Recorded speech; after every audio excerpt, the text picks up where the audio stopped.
Feeling under the weather? Or just need a warm hug in a bowl? Nothing beats homemade chicken soup. It's a classic for a reason. The secret is in the broth. Start with a whole chicken or chicken pieces. Cover with water, add carrots, celery, onion, and some herbs. Simmer for at least an hour, or even longer for a richer flavor. Skim off any foam that rises to the surface. This will give you a clear, clean broth. Once the broth is ready, remove the chicken and shred the meat.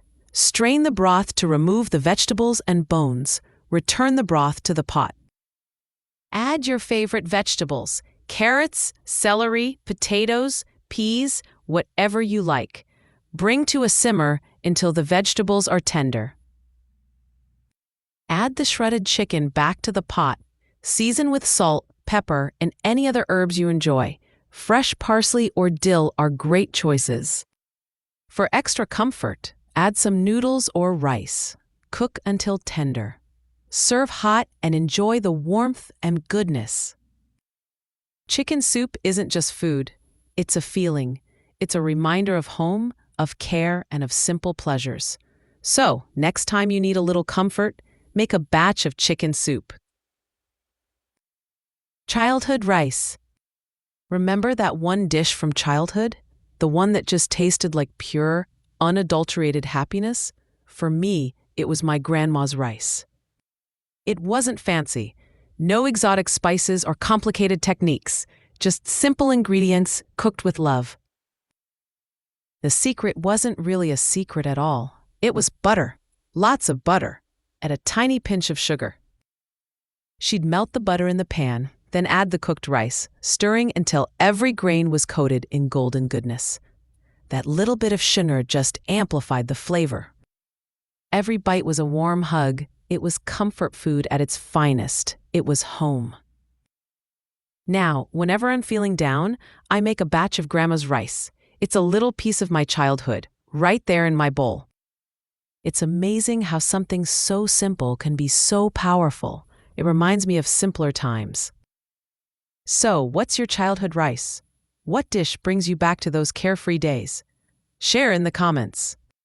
Slow-cooked beef, perfection. Hey everyone, today we're diving into the delicious world of slow-cooked beef.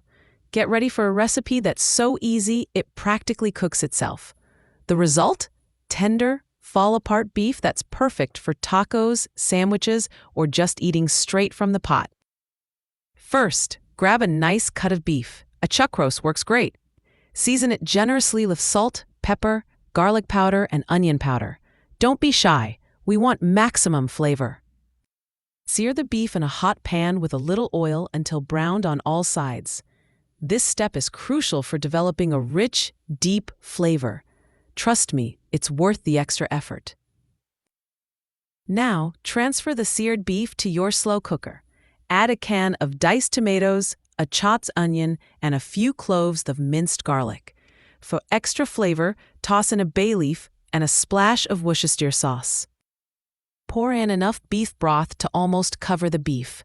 Set your slow cooker to low and let it work its magic for 8 to 10 hours. The longer it cooks, the more tender it will become. Once the beef is cooked, remove it from the slow cooker and shred it with 2 forks. Return the shredded beef to the slow cooker to soak up all those delicious juices.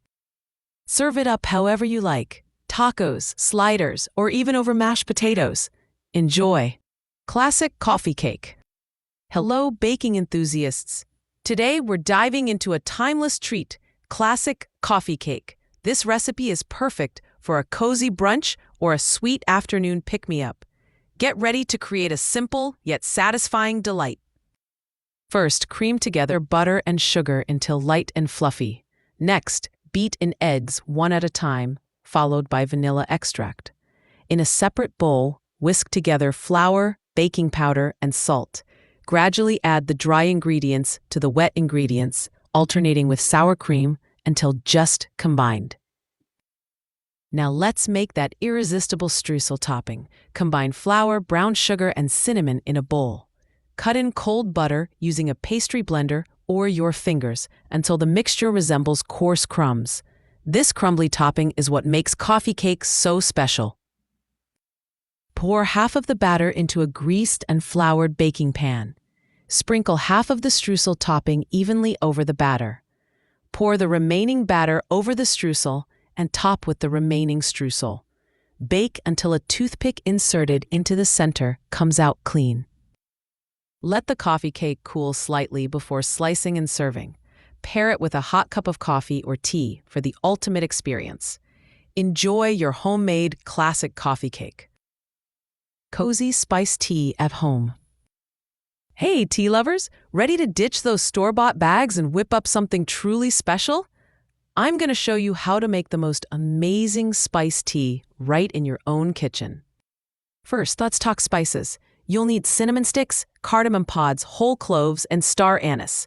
Fresh ginger is a must, too. Don't be afraid to experiment. A pinch of nutmeg or allspice can add a unique twist. Now, combine your spices in a saucepan with water. Bring it to a boil, then reduce the heat, and let it simmer for at least 15 minutes. The longer it simmers, the richer the flavor. Next, add your favorite black tea bags or loose leaf tea to the spiced water. Let it steep for 3 to 5 minutes, depending on your preferred strength. Remove the tea bags and strain the spiced tea into your favorite mug. Sweeten with honey or maple syrup to taste. A splash of milk or cream makes it extra cozy. There you have it, a delicious homemade spiced tea that's perfect for a chilly day. Enjoy every sip.